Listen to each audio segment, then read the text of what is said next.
जी, स्वामी केशवानंद राजस्थान कृषि विश्वविद्यालय संशोधन विधेयक 2020। ये देश नालंदा और तक्षशिला विश्वविद्यालयों का देश और स्वामी केशवानंद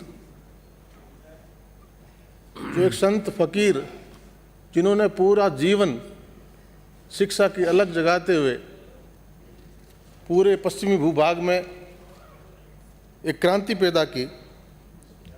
ये विश्वविद्यालय पहले राजस्थान कृषि विश्वविद्यालय के नाम से हुआ करता था और स्वामी जी के व्यक्तित्व के साथ स्वामी जी का नाम इसके साथ जुड़ा तो इसके मायने और ज़्यादा ऊंचे हो गए। और कुलपति वाइस चांसलर आप और हम सब विश्वविद्यालयों से पढ़ के आए माननीय सभापति जी, और कुलपति विश्वविद्यालय का मुखिया होता है, माननीय महामहिम के बाद में दूसरा स्थान उसका होता है। उसकी गरिमा कम करने के लिए उसको हटाया कैसे जाए, इन प्रैक्टिसेस के साथ अगर कोई बिल आता है तो इस बिल की भावनाएं सही नहीं है। इसलिए विश्वविद्यालय जो हमारा शिक्षा का मंदिर है और कृषि विश्वविद्यालय तो कृषि अनुसंधान का, इस किसानों का देश, कृषि का देश, इस देश में इस तरह के बिल इस विधानसभा के माध्यम से आना, ये प्रैक्टिसेस अच्छी नहीं है माननीय सभापति जी। और हमने इसको जनमत के लिए प्रचलित करने का आग्रह आपसे किया है। मैं माननीय मंत्री जी का ध्यान, जो खुद किसान हैं, इस बात से इस बात की ओर दे देना चाहूँगा कि विश्वविद्यालय में जो कृषि के छात्र पढ़ते हैं माननीय मंत्री जी, जो विश्वविद्यालय के अनुसंधान से विश्वविद्यालय में सीख के जाते हैं और आपके विभाग में भी और रिसर्च में भी अपने आप को खपाते, अपना जीवन लगाते हैं कि ताकि किसान का भला हो सके, देश की खेती किसानी का, कृषि का भला हो सके। इन कृषि विश्वविद्यालय से पास निकले हुए हमारे जो छात्र हैं, उनको आपने राजस्थान की आरपीएससी में कृषि व्याख्याता भर्ती का एक परीक्षा होती है।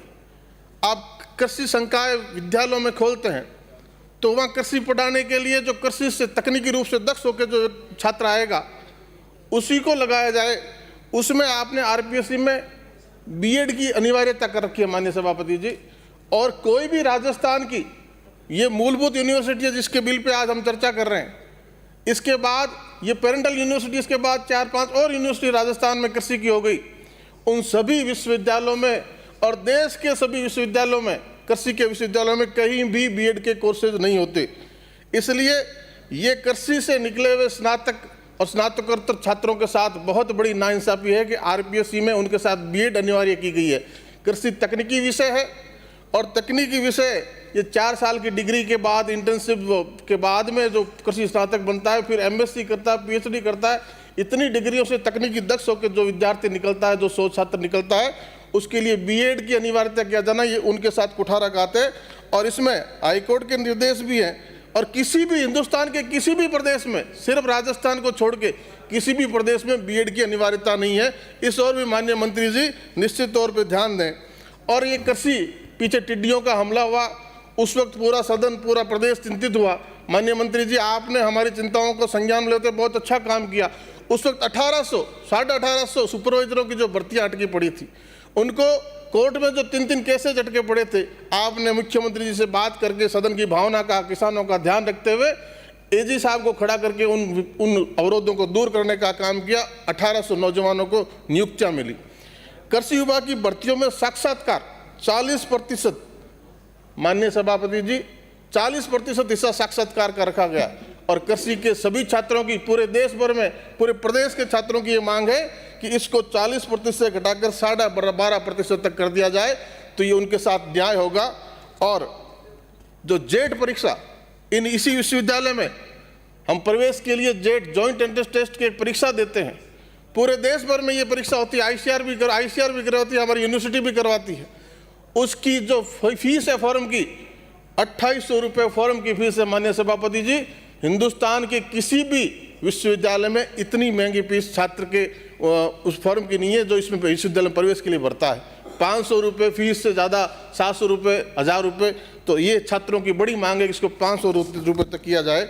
माननीय सभापति जी, अभी उपनेता प्रतिपक्ष ने जो विषय लाया कि ये विश्वविद्यालय का जो मुख्यालय है, जहाँ कुलपति बैठते हैं, शिक्षा का मंदिर, उसके सब महिला हमारा जो हॉस्टल है, जो होम साइंस कॉलेज गर्ल्स का कॉलेज है, उनका हॉस्टल है, पास में जो कॉलोनी है, वो इतनी बड़ी दुर्दशा में है कि पूरे औद्योगिक क्षेत्र का गंदा पानी उसके चारों ओर घेरे रखता है।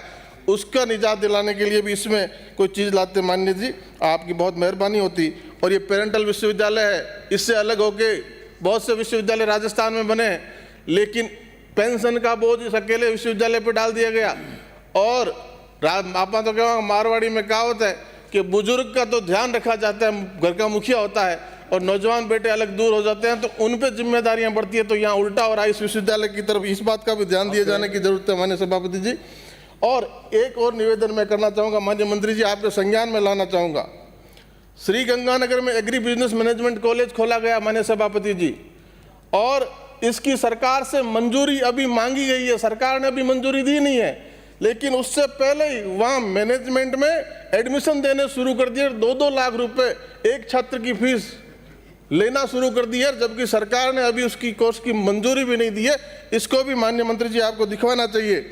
और कृषि विश्वविद्यालय में जहाँ किसान का बेटा पढ़ने आता है माननीय सभापति जी, आप खुद स्वयं किसान हैं, 15,000 रुपये प्रति सेमेस्टर फीस है, और उसी मेरिट के आधार पे अगर हम पेमेंट फीस पे लेंगे तो बीएससी एचजी में 65,000 प्रति सेमेस्टर फीस, एमएससी में 75,000 प्रति सेमेस्टर फीस, पीएचडी में 90,000 प्रति सेमेस्टर फीस। पीएचडी के 10 सेमेस्टर करेगा और 10 लाख में पीएचडी करेगा। विश्वविद्यालय ये शिक्षा दे रहा है कि शिक्षा की डिग्रियां बेच रहा है माननीय सभापति जी। इस और भी माननीय मंत्री जी आपका ध्यान आकर्षित करना चाहूँगा। आज आप मंत्री जी हमेशा किसान के सरोकार से जुड़े रहते हैं, चिंतित रहते हैं। इतनी देर मैं भी चिंता कर रहा था कि मंत्री जी से हमारी भावनाओं के रहते इस बिल को कुलपति के अधिकारों का अतिक्रमण करने का काम नहीं करेंगे, इस बिल को वापस भी लेंगे, लेकिन गर्ग साहब पास बैठे थे तो शंका थी, लेकिन आप हट गए। माननीय मंत्री जी हमारी भावनाओं का ध्यान करते इस पर विचार करेंगे। सभापति जी 2 बातें मैं आपके समाप्त करें प्लीज। 2 बातें मैं 2 ही मिनट में समाप्त कर रहा हूँ। आज सभापति जी, माननीय मंत्री जी, पूरी सरकार से आग्रह है, अकाल की विभीषिका है, बरसात बहुत देर बाद हुई है, का वर्षा जब कृषि सुखाने, उस बरसात का क्या फायदा जब कृषि सूख जाए। हमारे बीकानेर संभाग, जोधपुर संभाग, जयपुर भरतपुर संभाग के अलावा पूरे राजस्थान में यही स्थिति है माननीय जी। और वर्षा न होने से अकाल है, कोटा जैसे संभाग में अतिवृष्टि से अकाल की स्थिति है।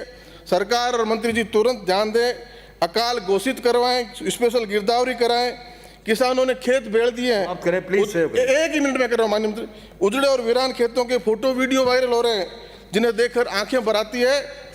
देखा बीकानेर का खेत, ये धरती कितना देती है, ये पंत ने बोला था। पढ़कर मैं मस्त हुआ जब पहला पन्ना खोला था। इस कविता को सच्ची माना मैं भी कितना भोला था। देखा हाल जब इस मरुधरा को, दिल में एक फफोला था। आंखें मली हुआ जब चेतन, देखा बीकानेर का खेत। तेरे जयपुर भरतपुर बोए बीज उगे थे, फलियां तक लहलाए थे। मेरे बीकानेर बोए बीज उगे, पर उगते ही मुरझाए थे।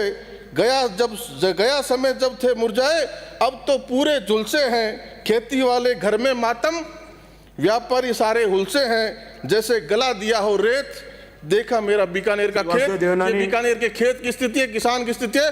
माननीय मंत्री जी, आप जो बिल लाए हम उसको जनमत के लिए प्रचारित करने का आग्रह करते हैं। धन्यवाद। श्री राम।